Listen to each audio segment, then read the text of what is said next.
जय मां कालीपाट,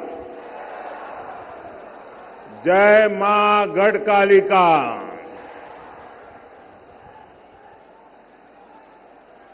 आज देश के विभिन्न हिस्सों में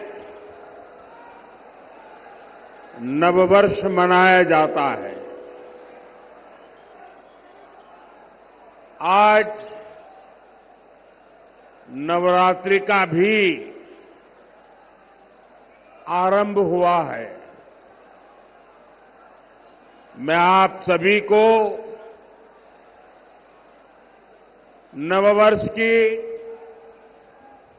और नवरात्रि की अनेक अनेक शुभकामनाएं देता हूं। बालाघाट की धरती भारत की नारी शक्ति के पराक्रम की साक्षी है। मैं वीरांगना रानी दुर्गावती और रानी अवंतीबाई की इस धरती को प्रणाम करता हूं।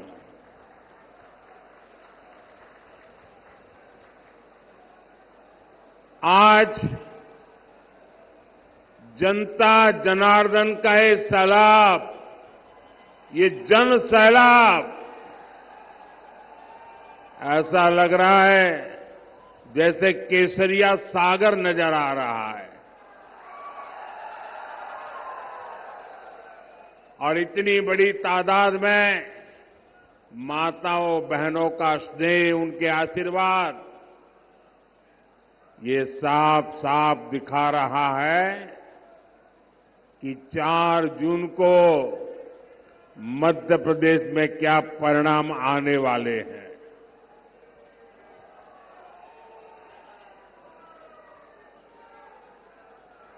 चार 5 महीने पहले विधानसभा चुनाव में ही यहां आप सब लोगों ने मिलकर के कांग्रेस को पूरी तरह साफ कर दिया।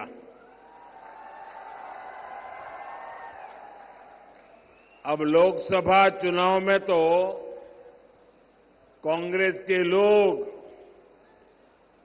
भाजपा से नहीं लड़ रहे हैं, एक दूसरे से लड़ रहे हैं।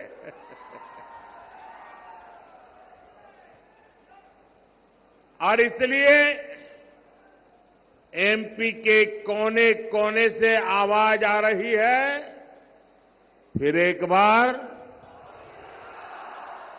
फिर एक बार, फिर एक बार। साथियों, 2024 का लोकसभा चुनाव 21वीं सदी के भारत का बहुत अहम चुनाव है। ये सिर्फ चुनाव नहीं है, कौन एमपी बने कौन न बने इतने भर का ये चुनाव नहीं है। ये चुनाव नए भारत के निर्माण का मिशन है। ये विकसित भारत, विकसित मध्य प्रदेश के संकल्प को नई ऊर्जा देने वाला चुनाव है।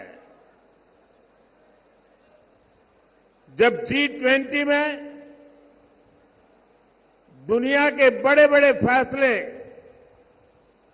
असंभव लगने वाले फैसले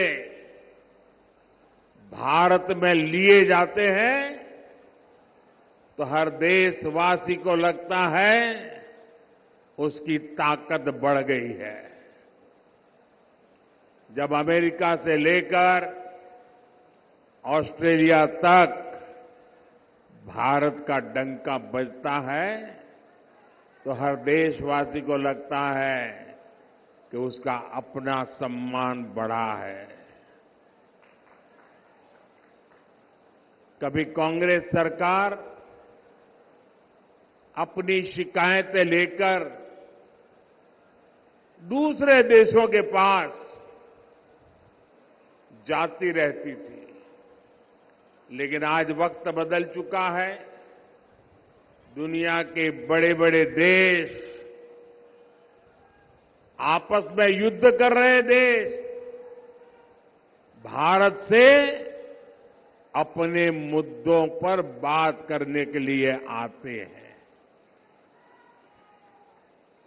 अपने देश का ये रुतबा देखकर हर हिंदुस्तानी का हौसला बुलंद हो जाता है। ये चुनाव देश के इसी बदलाव को नई बुलंदी देने का चुनाव है।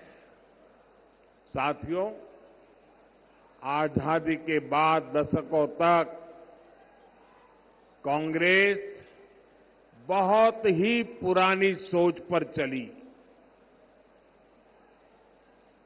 एक तो उनके मन में आजादी के आंदोलन का अहंकार भरा पड़ा था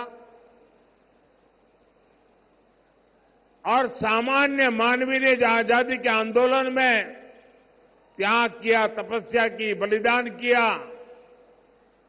उसको उन्होंने सत्ता में आते ही नकार दिया और एक छोटी सी कोठरी, छोटा सा परिवार का कुनबा हावी हो गया और उसी की सोच देश को पिछड़ेपन की तरफ धकेलती गई।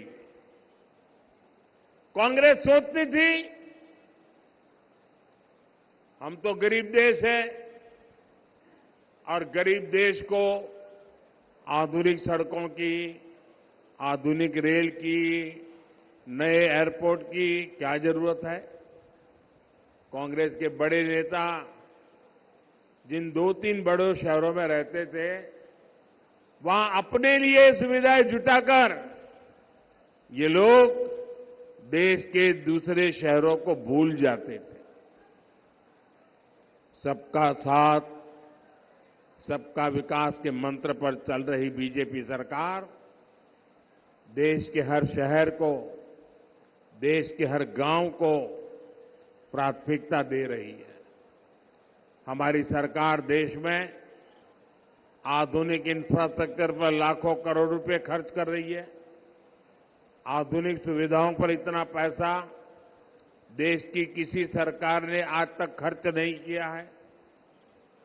आज चाहे यहां सिवनी नागपुर के बीच 4 लेन हाईवे हो, गोंदिया बालाघाट सिवनी हाईवे हो, नर्मदा प्रगति पथ, विंध्य प्रगति पथ हो, आधुनिक वंदे भारत ट्रेन हो, अमृत भारत स्टेशन योजना के तहत मध्य प्रदेश के 80 स्टेशनों का विकास हो, बीजेपी सरकार एमपी का कायाकल्प कर रही है।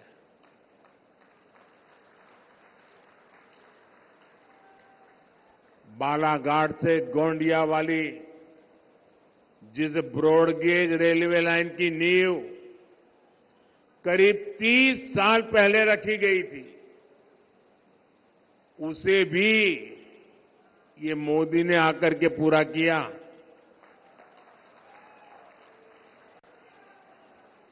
बालाघाट की 12 सिवनी हैंडलूम साड़ियों को जीआई टैग मिले, बनारसी साड़ियों की तरह उनकी भी धूम मचे। बीजेपी सरकार इसके लिए भी काम कर रही है।